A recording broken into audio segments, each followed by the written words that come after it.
Bonjour tout le monde, bienvenue. Mon nom est Martine Fortin, je suis coordonnatrice de projet à la COXIDA et j'utilise les pronoms elle.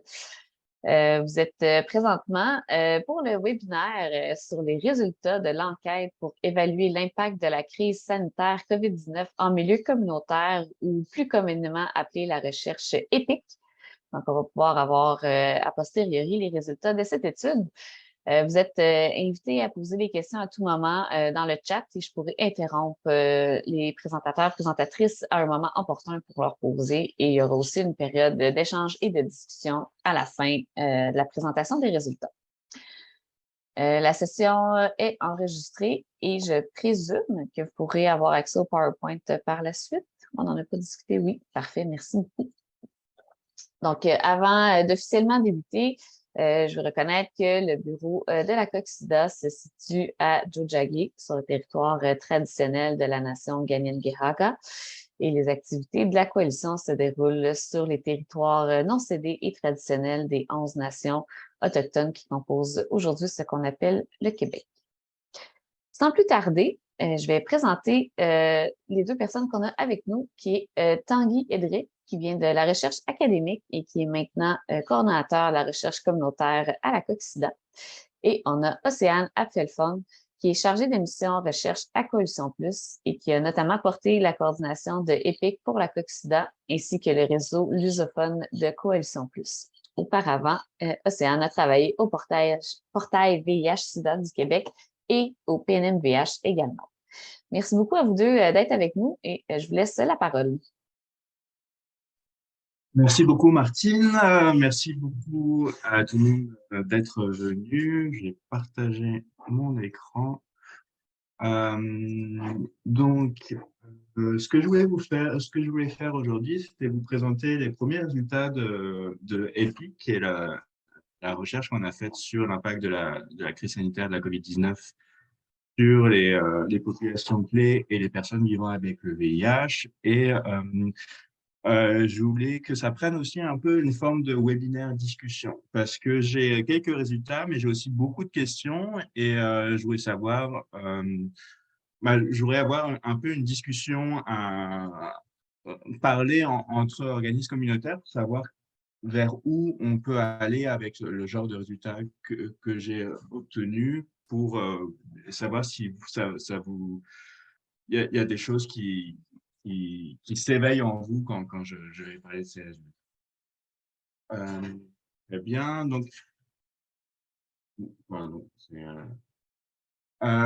donc voici le plan qu'on va faire. On va commencer par présenter le projet EPIC. Ça va être ma collègue Océane qui va le faire, puis l'implémentation du projet au Québec.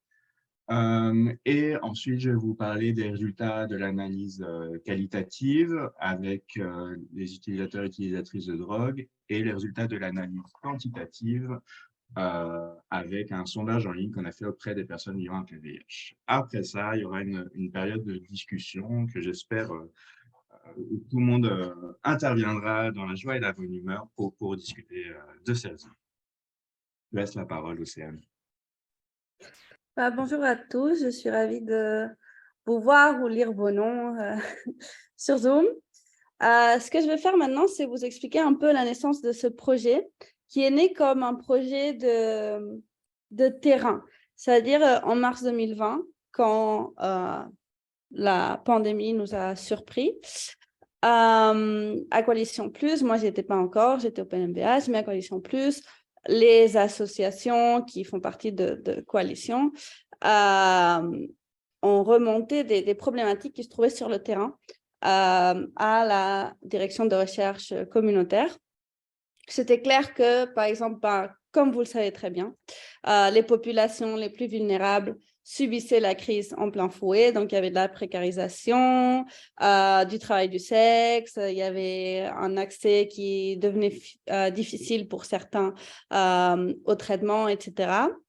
Et les services qui étaient proposés par les organismes communautaires ont dû s'adapter très rapidement.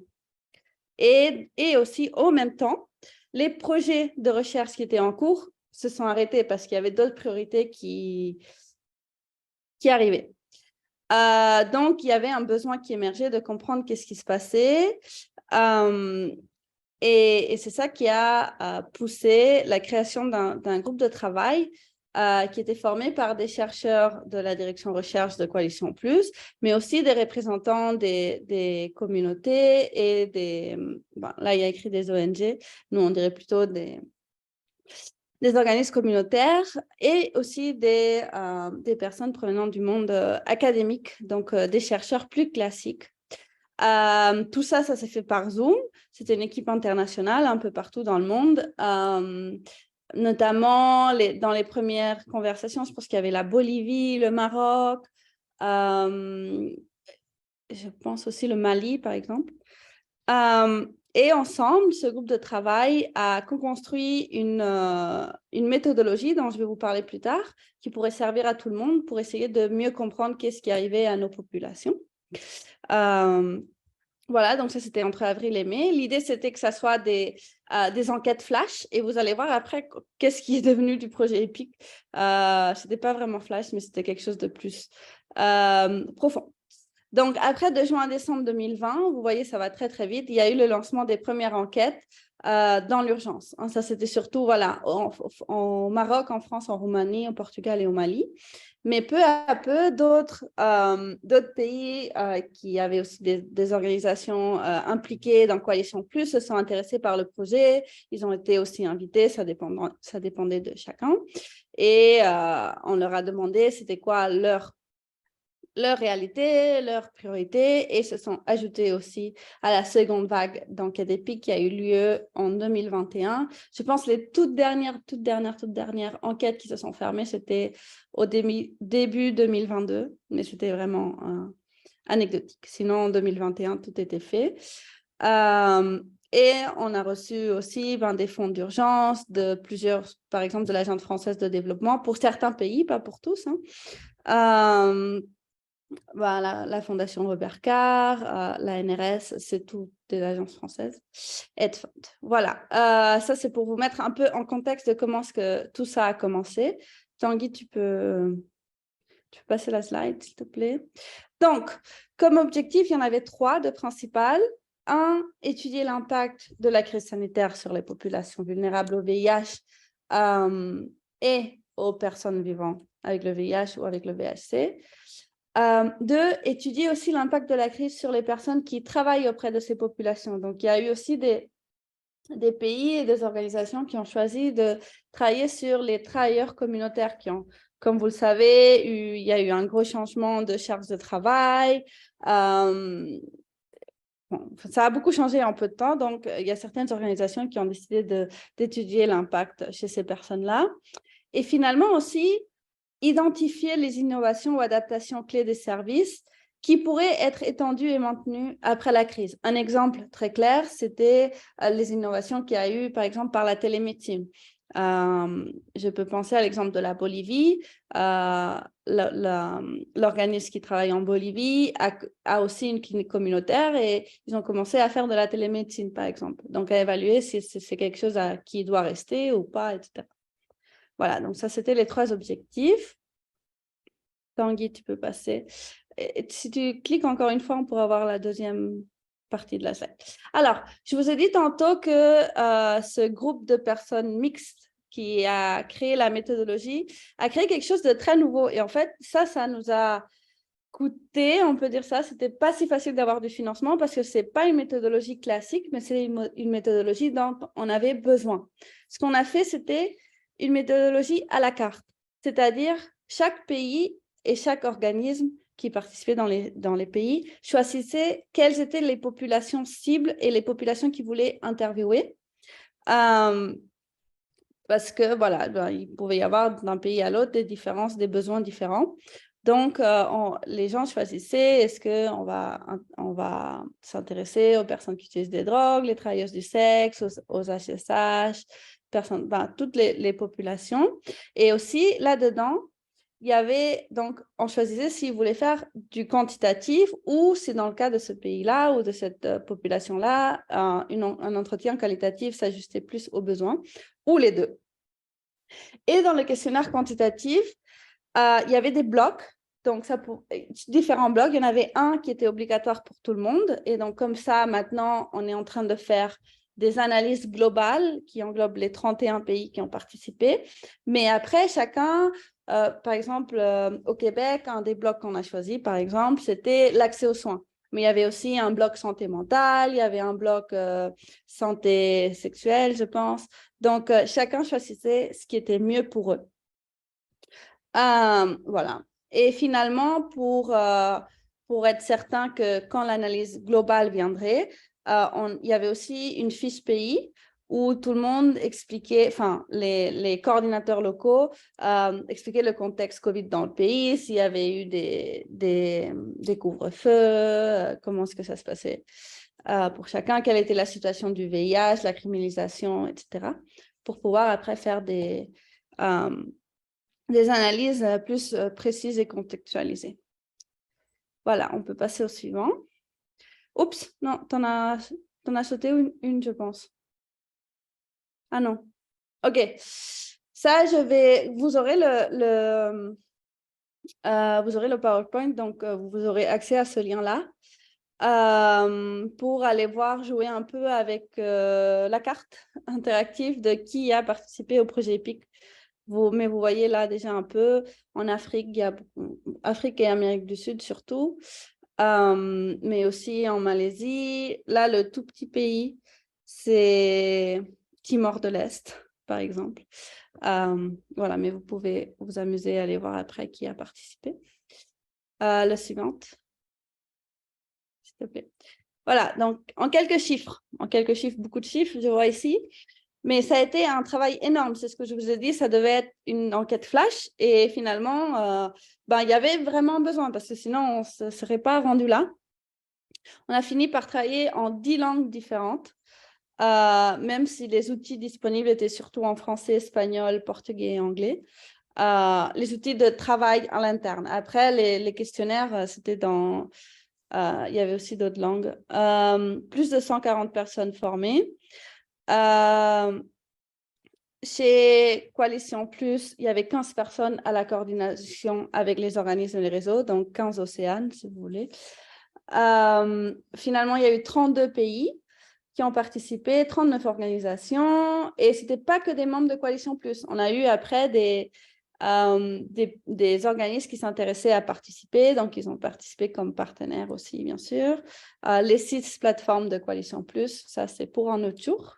Mais à Coalition Plus, c'est organisé par plateforme géographique. Donc, les noms bizarres que vous voyez là, PFAO, tout ça, c'est le nom des plateformes. La COCSIDA, juste pour que vous le sachiez, c'est dans la PFAC, c'est la plateforme Amérique-Caraïbes. Et 2 réseaux thématiques, le réseau lusophone, donc tous les 8 pays du monde qui parlent portugais, et Ride Plus, qui est un réseau de recherche en Amérique latine. Donc, il y a eu 119 enquêtes, 67 quantitatives et 52 qualitatives, et 2 autres projets qui sont un peu greffés et qui ont un peu utilisé notre méthodologie.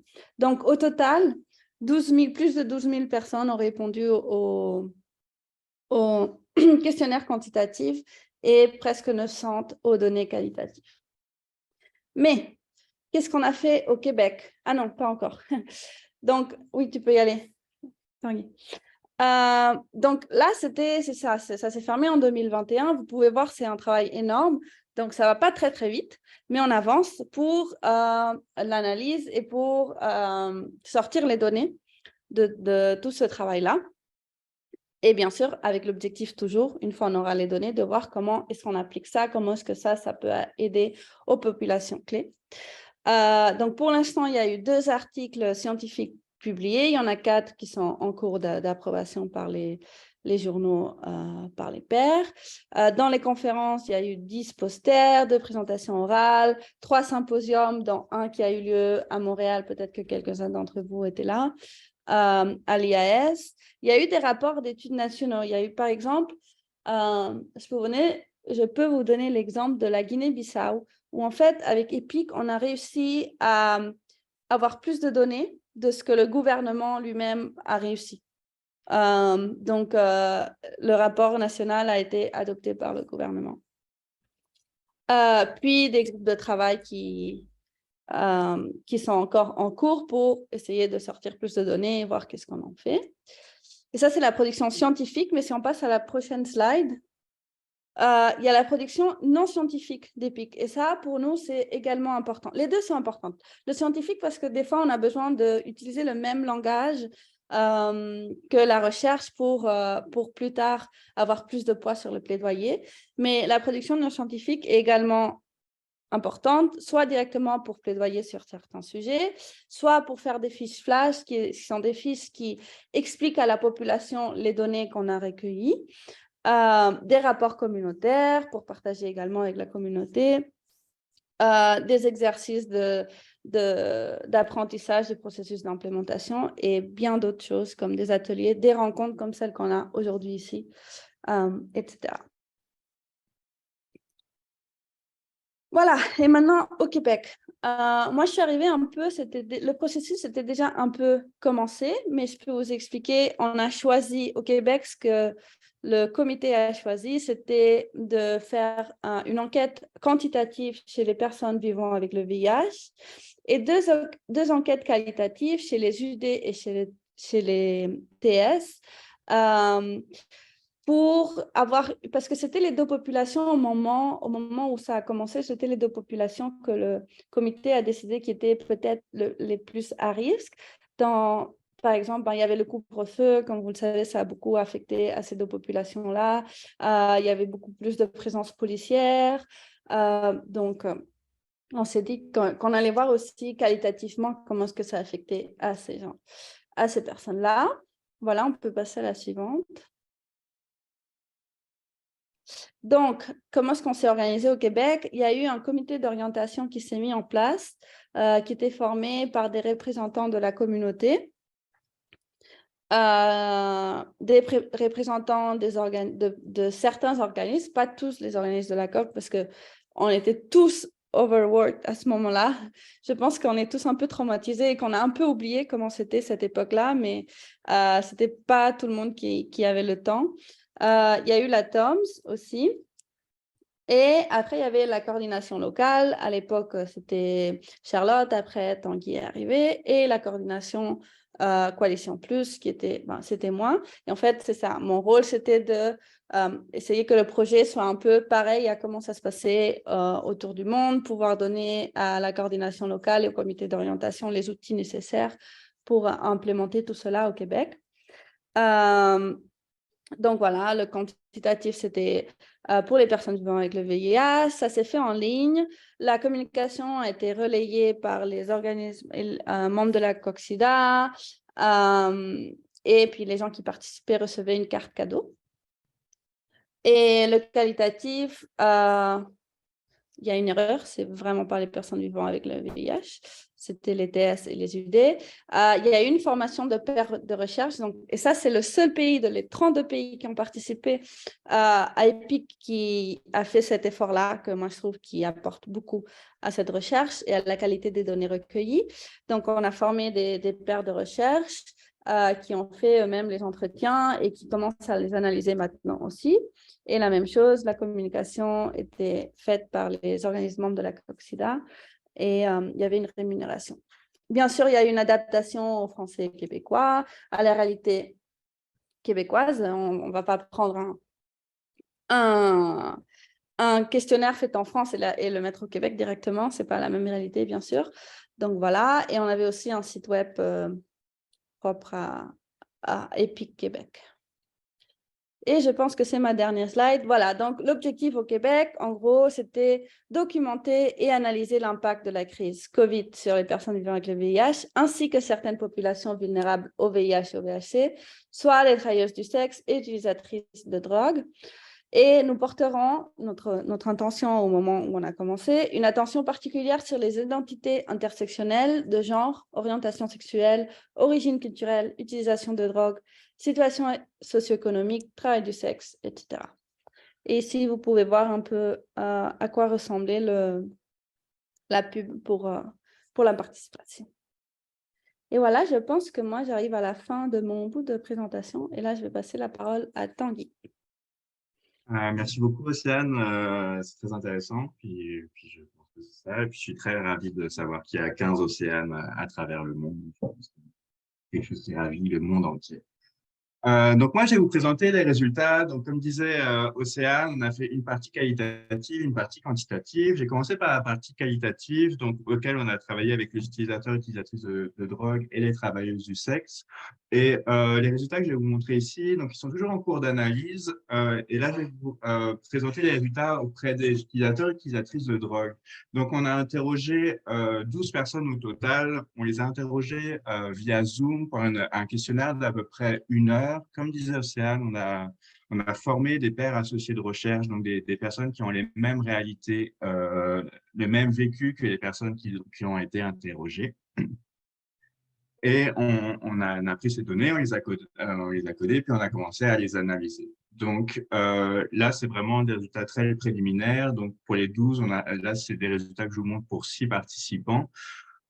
Ces 6 participants, il y a un âge médian de 46 ans, il y a 2 femmes 6, 4 hommes 6. Et quand j'ai commencé à faire les analyses, voilà les thèmes sur lesquels les personnes ont discuté. Donc, il y a beaucoup sur l'impact de la santé des participants, mais aussi un impact sur le communautaire avec les besoins qui sont non comblés, l'inquiétude face au confinement, face à la Covid, la facilité ou pas d'accès aux vaccins. Et évidemment aussi, vu que ça parle de drogue injectable, l'impact qu'a eu la crise sur la crise des soins. Donc, tout ce que je vais vous présenter ici, c'est quelques verbatims, quelques discussions. Donc, une chose, je pense, qui vous a pas échappé, c'est que la crise de la Covid a eu un impact très fort sur la crise de la surdose la crise de surdose qui a déjà été là. Donc, là, c'est une personne qui dit que à cause du couvre-feu, elle a dû s'injecter seule, ce qui a amené à avoir des overdoses. Mais il y a aussi eu un impact sur les organismes communautaires. Ici, une personne qui parle des sites, des services d'injection à Montréal qui ont été fermés pendant quelques temps, qui a aussi eu un impact sur la santé des personnes. Et c'est ça. Pareil, vu qu'il y a eu des organismes communautaires qui ont fermé pendant le couvre-feu et pendant le confinement, il y a eu des personnes qui ont été lourdement impactées. C'est tout ce que j'ai. Donc, comme je vous dis, c'est très préliminaire. C'est tout ce que je voulais vous présenter pour le qualitatif. Et puis, je voulais vraiment m'intéresser à l'analyse quantitative. Donc, avec ce résultat du questionnaire en ligne qu'on a fait auprès des personnes vivant avec le VIH. Donc, j'espère que vous allez rester avec moi. Il y a beaucoup de chiffres, beaucoup de graphiques, mais tout va bien se passer. Donc, on a fait ce questionnaire auprès d'environ 200 personnes. En fait, au total, on a eu 174 participants. Donc, le critère d'inclusion, c'est que les personnes devaient avoir plus de 18 ans, devaient habiter au Québec et devaient vivre avec le VIH. Donc là, cette slide, ça va vraiment être une présentation des participants. Donc, j'ai commencé par l'âge. Donc, ici, vous voyez l'histogramme de l'âge. Donc, ici, on voit qu'il y a 4 personnes qui ont entre 20 et 25 ans. Donc, on voit que les personnes ont entre 22 et un peu plus de 80 ans, avec une médiane à 47 ans. Il y a 11 régions administratives au Québec qui sont représentées, avec une grande partie des personnes qui viennent de Montréal, mais une partie de la capitale, et puis d'autres parties qui sont représentées ici. Je vous laisse 2 secondes pour regarder. On a une très grande partie, 82% des personnes qui sont nées au Canada. Les autres viennent soit d'Afrique, d'Amérique latine ou des Caraïbes ou d'Europe.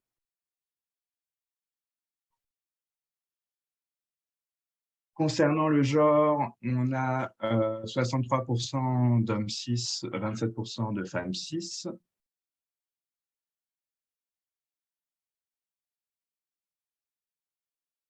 Concernant les populations clés, sur les 174, donc il y en a 79, donc un peu plus de la moitié qui sont des hommes ayant des rapports avec d'autres hommes, 14 qui sont utilisateurs, utilisatrices de drogue, 13 qui sont travailleuses du sexe. Évidemment, les personnes ont le droit de répondre à plusieurs choix de réponse, donc ces populations peuvent se sauver la paix. Chose intéressante, on leur a demandé leur accès à l'assurance santé. Donc, il y en a 120 sur les 173 qui ont un régime d'assurance publique, donc généralement la RAMQ, 26 ont accès à l'assurance privée. Mais ces personnes ici, donc ce qui correspond, je n'ai pas noté, mais qui correspond à 27 personnes, un petit pourcentage, mais quand même significatif, c'est des personnes qui n'ont pas accès à l'assurance médicaments. Donc, c'est des personnes qui potentiellement ont des difficultés à s'approvisionner en traitement pour le VIH. Et en ce qui concerne le revenu annuel brut, il y a à peu près la moitié des personnes qui ont moins de 35 000 $ par an, puis l'autre moitié qui ont un peu plus de 35 000 $.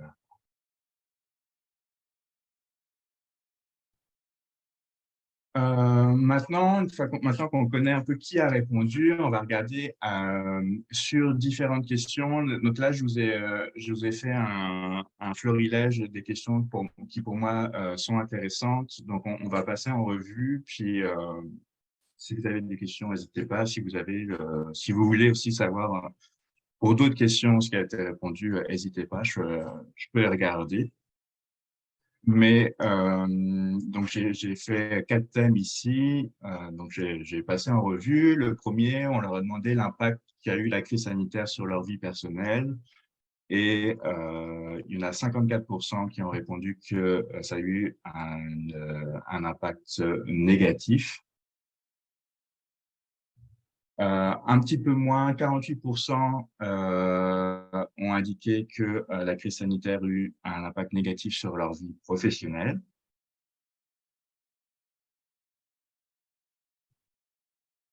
Et 51% ont indiqué qu'ils ont eu une situation financière dégradée due à la crise sanitaire.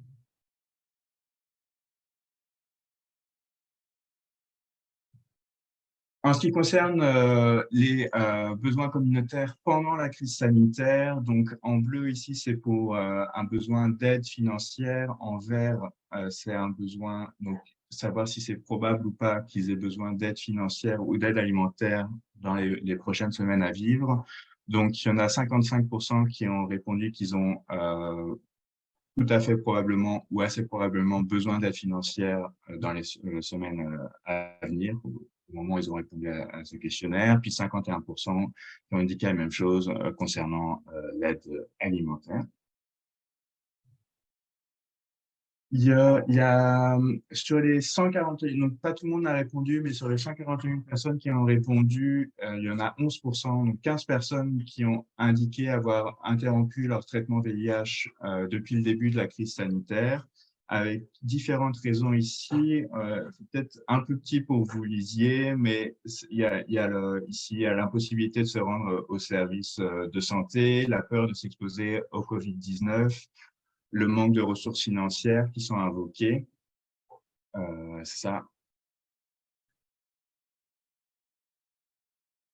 Et enfin, concernant le dévoilement du statut sérologique, on leur a posé la question s'ils ont été obligés de révéler leur séropositivité à des personnes qui n'étaient pas au courant pendant la crise sanitaire. Et sur les 164 qui ont répondu, il y en a 52 qui ont répondu oui. Ça correspond à 32%.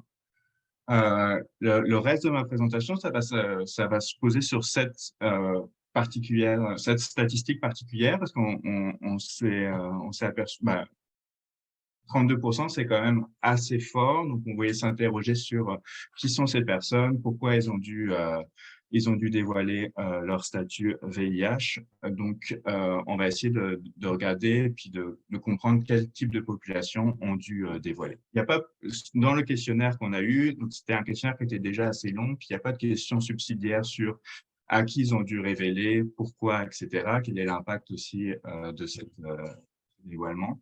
Donc, on va essayer au moins de caractériser la population, puis ensuite, on va en discuter aussi. Donc, ce que j'ai fait, c'est que cette période, cette question du dévoilement, j'ai essayé de voir quels étaient les facteurs qui étaient liés au fait d'avoir dû faire ce dévoilement forcé. Donc, je vais vous montrer différents facteurs. Le premier facteur, c'est l'âge. Donc, les personnes qui ont dévoilé sont généralement plus jeunes que les personnes qui n'ont pas dévoilé. Il y a aussi le fait de ne pas avoir d'assurance maladie, qui est un facteur qui est lié au fait d'avoir dû dévoiler son statut de VIH, une situation financière dégradée, une situation personnelle détériorée, une situation professionnelle aussi détériorée. Le fait d'avoir vécu, ça c'est intéressant, en confinement avec 2 personnes ou plus, donc d'avoir vécu un confinement avec 2 personnes ou plus, ça a poussé au dévoilement forcé.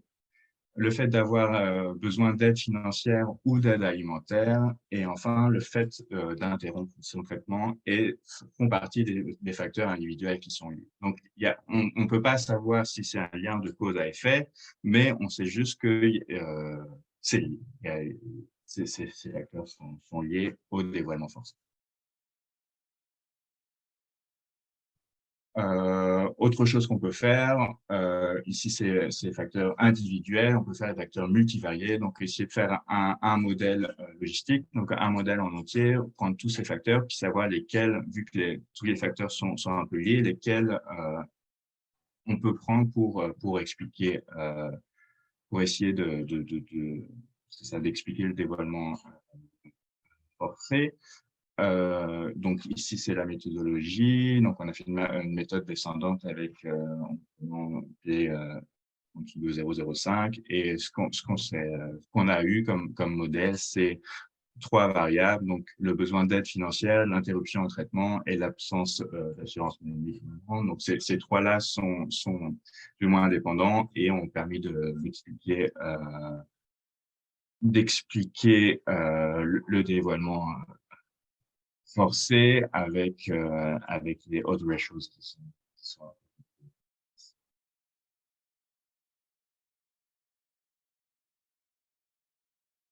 Donc, juste pour faire un résumé, donc c'est très simple. Je pense que il y a beaucoup de choses qui ont été faites dans ce sondage, mais ce que je trouve intéressant, parce que je pense que c'est quelque chose aussi qui n'a pas été montré ailleurs, c'est que 32% donc, des répondants ont été forcés de dévoiler leur statut VIH.